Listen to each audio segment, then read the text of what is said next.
Hello, everybody. I'm going to try to give you a little broader overview of this whole thing. I'm sure by now you've figured out that things just don't add up. You know that you've been living inside of a game. It's an artificial construction, geometric in nature. It's carefully woven to design and designed to hide our true nature. We've been caught in this false system. It's basically built of frequency and perception. It's the mimic grid you hear me talk about. It's a consciousness overlay. This copies the form of source but contains no divine life. At the heart of this grid lies that false Fibonacci spiral.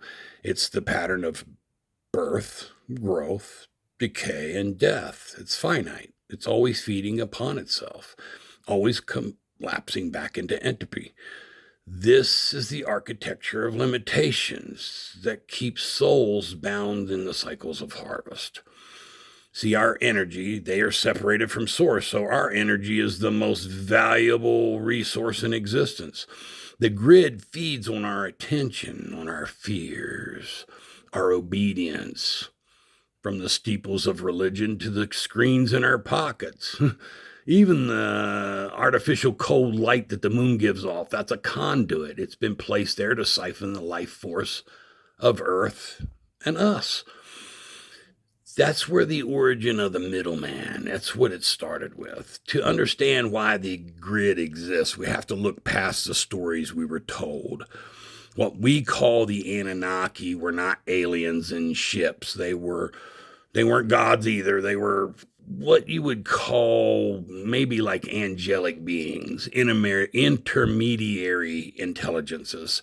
They meant to govern form and order back and forth between source and us, source and physicality. But a fall occurred. It wasn't a war, it was a shift in consciousness. See, these intermediaries, we'll call them, began to identify as separate authorities. They separated themselves from source. They became what people call the demiurge, or that creator of systems that believes itself to be source. The demiurge creates through control, not through being. That's why the god of the most religions' doctrines feels jealous, punitive, and just a transactional god. That's not the frequency of source. That's the frequency of an insecure autonomous authority. The mimic grid copies God because it forgot it's part of God. So as humanity began to wake up to this, the system does what it always does. It's offered a replacement. When the religions cracked, a new story rushed in to fill the space. Heaven became space, and angels became aliens. Salvation became disclosure. We look at the same need for hierarchy and projected it into star lineages and galactic personalities. We don't fragment higher, we unify higher. There's not more beings above us, there's less. But the moment truth is externalized, embodiment is postponed, and that postponement's the trap. It leads to the ultimate question. When these people are saved, what are they saved from?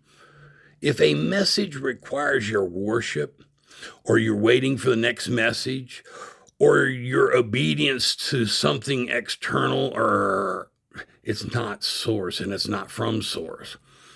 True source intelligence doesn't seek attention. It doesn't command. It stabilizes presence. The mimic grid cannot be fought. It has to be outgrown.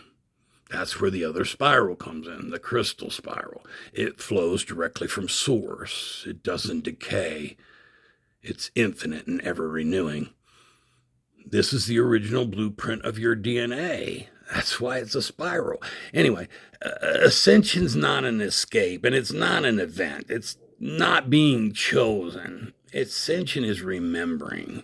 It's the process of reclaiming your authority inward until the distortion simply dissolves. When Christ said the kingdom of heaven is within you, he was bypassing the demiurge, the Anunnaki, and every intermediary system completely. He was pointing back to the internal source. We're at the ascension point.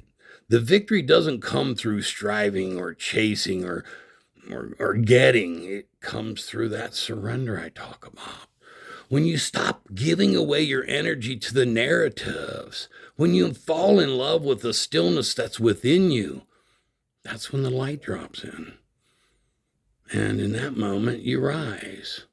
The intelligence you're looking for out there is accessed through coherence, not contact.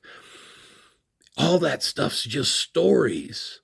No different than the Bible. It's a story. What does that have to do with your relationship with you? What does any of these stories have anything to do with your relationship with you? What ancient being or super being, what any being other than source within you can tell you about you?